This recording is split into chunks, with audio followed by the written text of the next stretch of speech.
نحمدہ ونصلی ونسلم علی رسولہ الکریم اما بعد فاعوذ باللہ من الشیطان الرجیم بسم اللہ الرحمن الرحیم فی قلوبہم مرض فزادہم اللہ مرضا وَلَهُمْ عَذَابٌ أَلِيمٌ بِمَا كَانُوا يَكْذِبُونَ صدق اللہ العظیم۔ تلاوت کردہ آیت میں اللہ نے منافقین کی ایک اور حالت کا ذکر کیا ہے۔ اس آیت کا معنی یہ ہے کہ ان کے دلوں میں بیماری ہے، فی قلوبہم مرض، ان کے دلوں میں بیماری ہے، فزادہم اللہ مرضا، اللہ نے ان کی بیماری کو اور بڑھا دیا، وَلَهُمْ عَذَابٌ أَلِيمٌ، ان کے لیے دردناک عذاب ہے، بِمَا كَانُوا يَكْذِبُونَ، اس وجہ سے کہ وہ جھوٹ کہتے تھے۔ یہ تو اس آیت کا ترجمہ ہے۔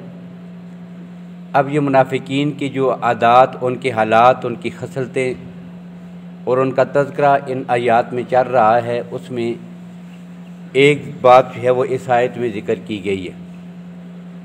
اب پہلی بات یہ ہے کہ ان کے دلوں کے اندر کون سی بیماری تھی، دل کی کس بیماری کا جو ہے وہ ذکر کیا گیا ہے۔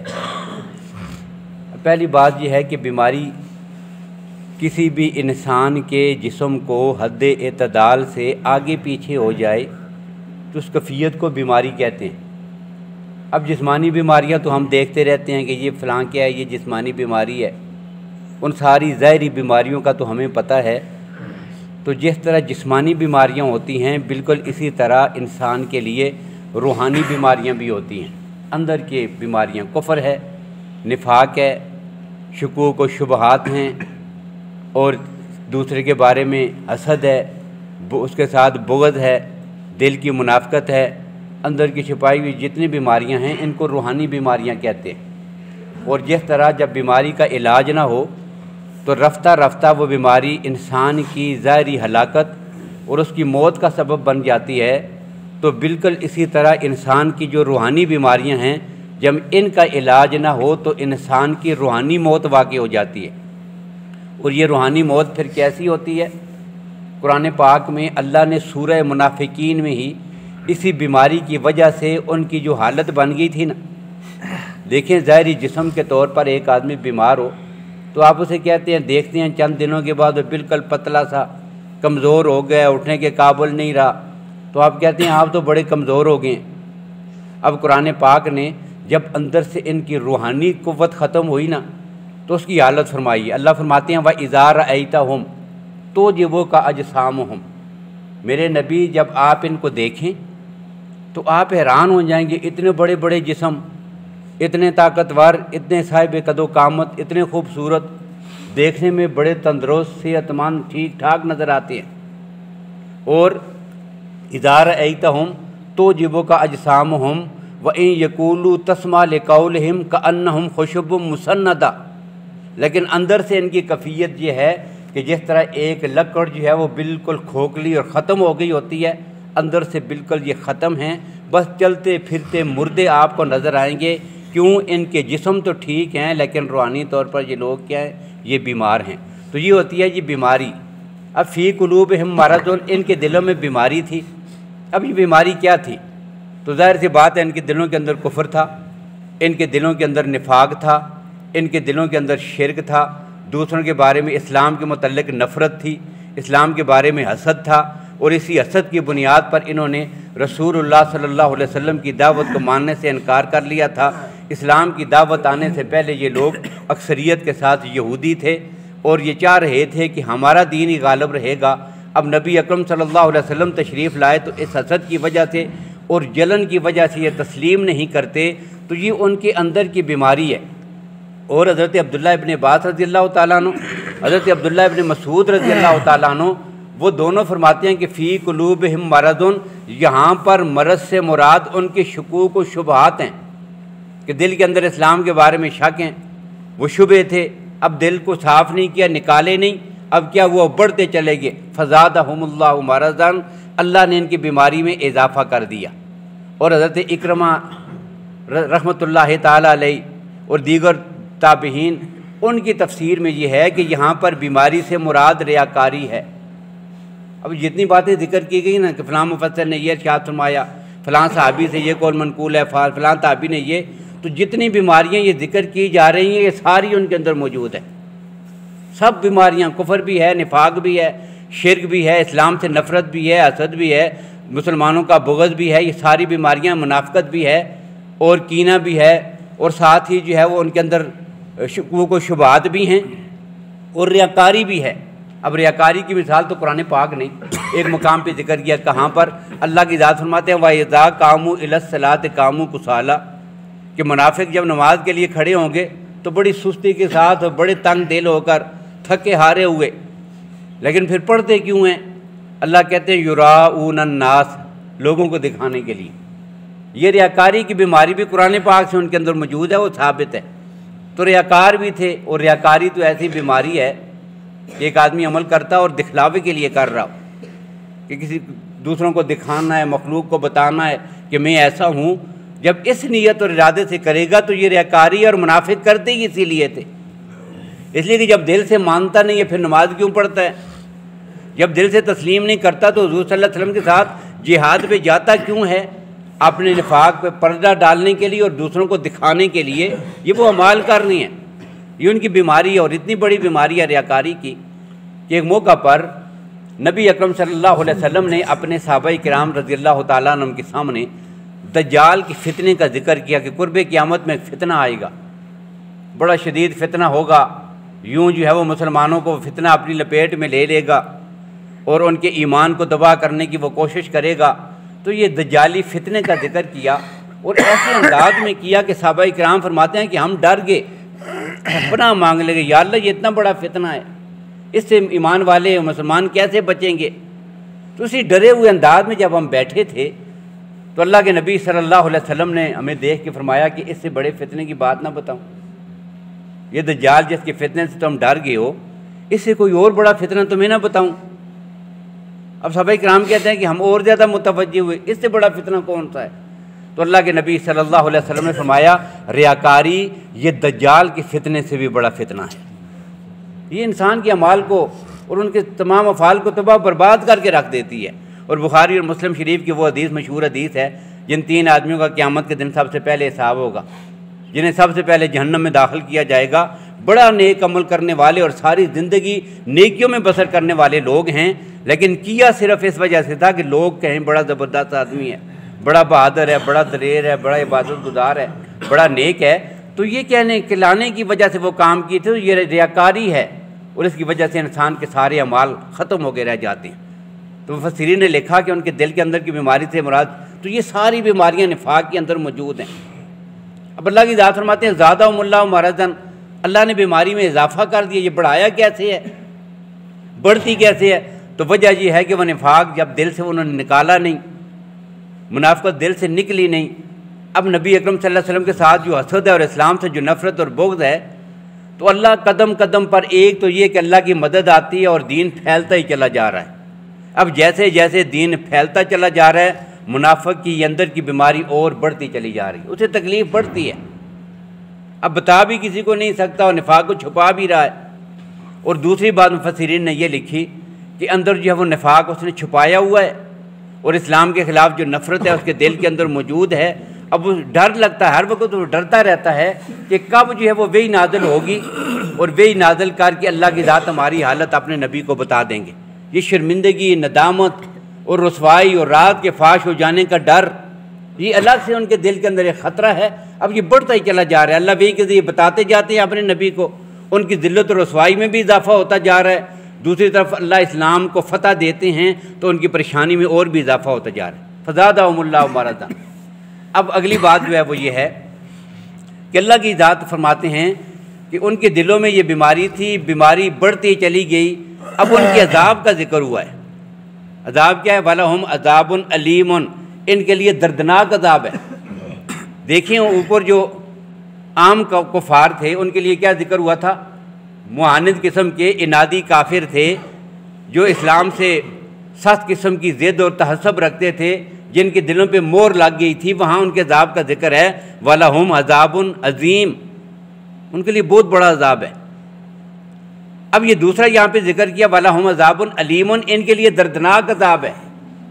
اب مفسرین نے لکھا کہ کفر کی سزا ہے جی عذاب عظیم، کفر کی سزا ہے عذاب عظیم، اور اس منافقت کی سزا ہے عذاب علیم، کیونکہ ان میں یہ دونوں چیزیں پائی جاتی تھیں، لہذا اللہ کی ذات کل قیامت کے دن دونوں عذاب ان پہ مسلط کریں گے۔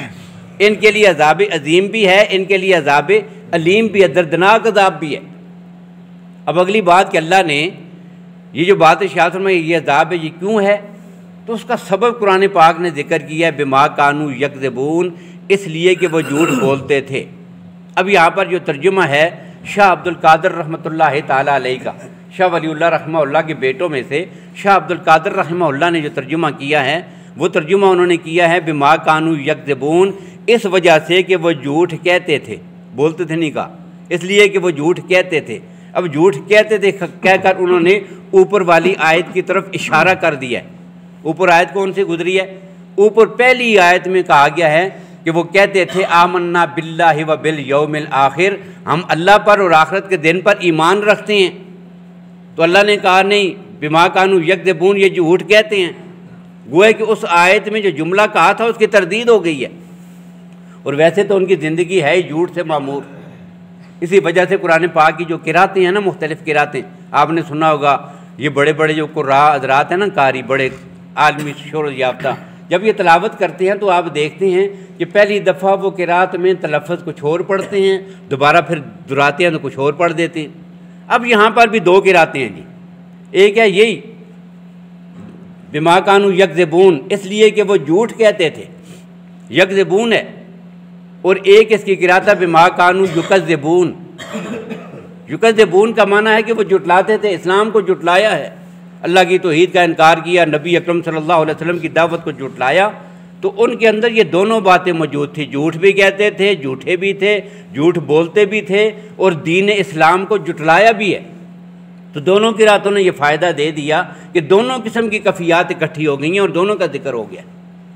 اب یہاں پر ایک سمجھنے کی بات یہ ہے کہ دیکھیں ان کے اندر کفر بھی تھا، شرک بھی تھا، نفاق بھی تھا، اسلام کی دشمنی بھی تھی، یہ بڑے بڑے جرائم ہیں۔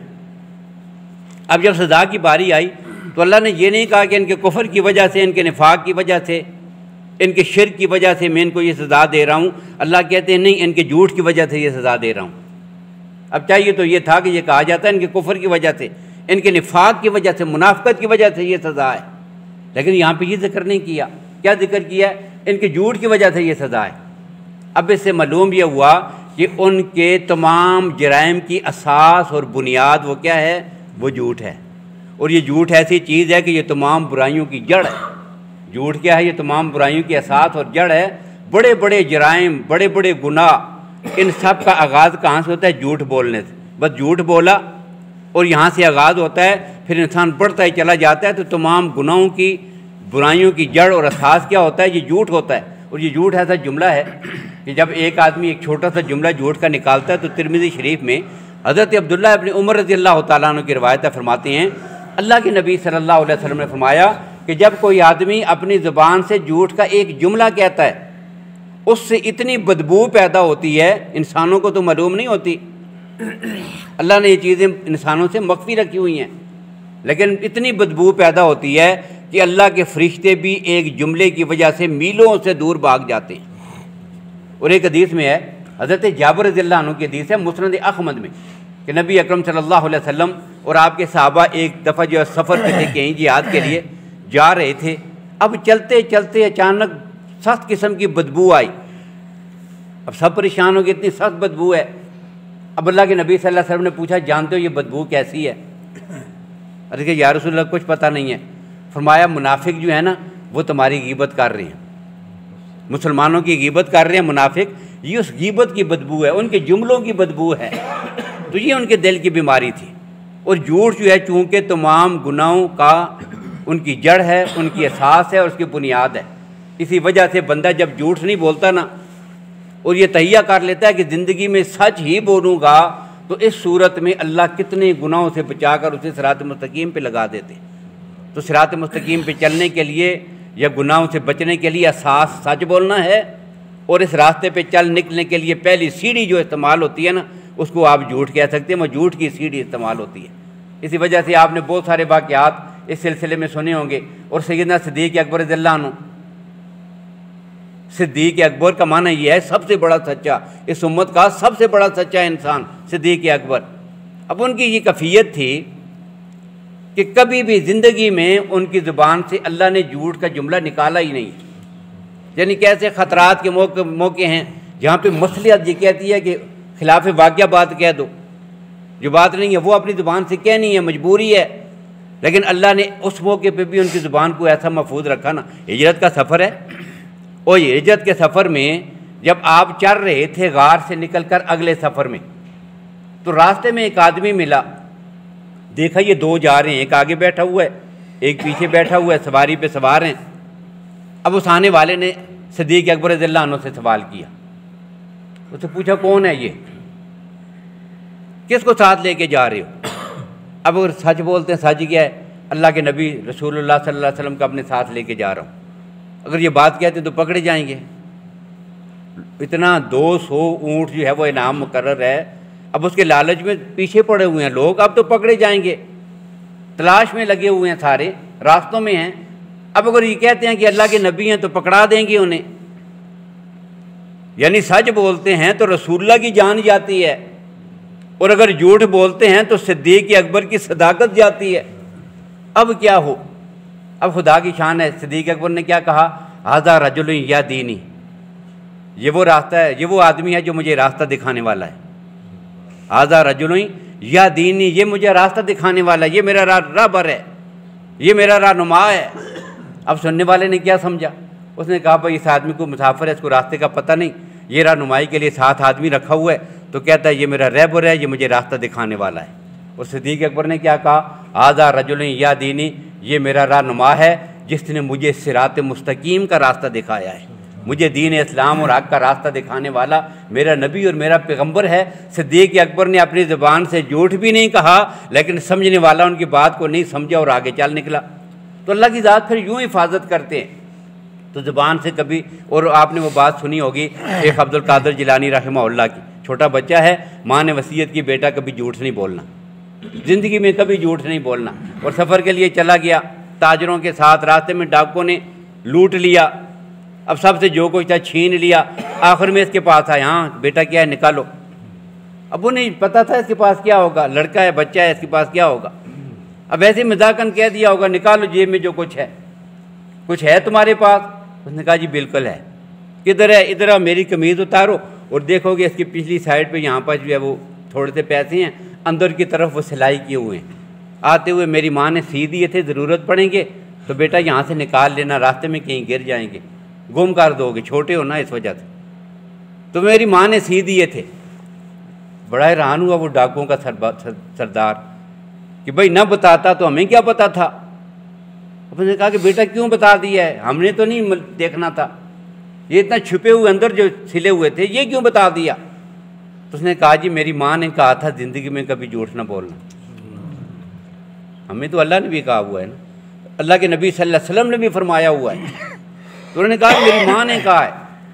اور وہ اتنا متاثر ہوا ڈاکو، اس نے کہا جی سارے ادھر آ جاؤ، سارے ڈاکوں کو بلایا، ان سب کے سارا سامان جو لوٹا ہے نا واپس کرو، آج سے ہم توبہ کرتے ہیں، آج کے بعد زندگی میں ہم کبھی ڈاکے نہیں ڈالیں گے۔ یہ کیا؟ یہ سچ کی برکت ہے۔ اللہ کے نبی نے فرمایا الصدق ینجی والکذب یہلک، سچ جو ہے وہ انسان کو نجات دیتا ہے، اور جھوٹ جو ہے انسان کو تباہ و برباد کر کے رکھ دیتا ہے۔ اس لیے اللہ نے فرمایا بما کانوا یکذبون، ان کی عادت اور خصلت یہ منافقین کی کہ یہ جھوٹ بولتے ہیں، اور جھوٹ بولنے کی وجہ سے اللہ نے ان کو تباہی کے دانے پہ پہنچا دیا ہے۔ تو اللہ کی ذات ہمیں ان بری خصلتوں سے بچنے کی توفیق نصیب فرمائے۔ باقی گفتگو انشاءاللہ کل کے درس میں اللہ تعالیٰ ہم سب کی حفاظت فرمائے۔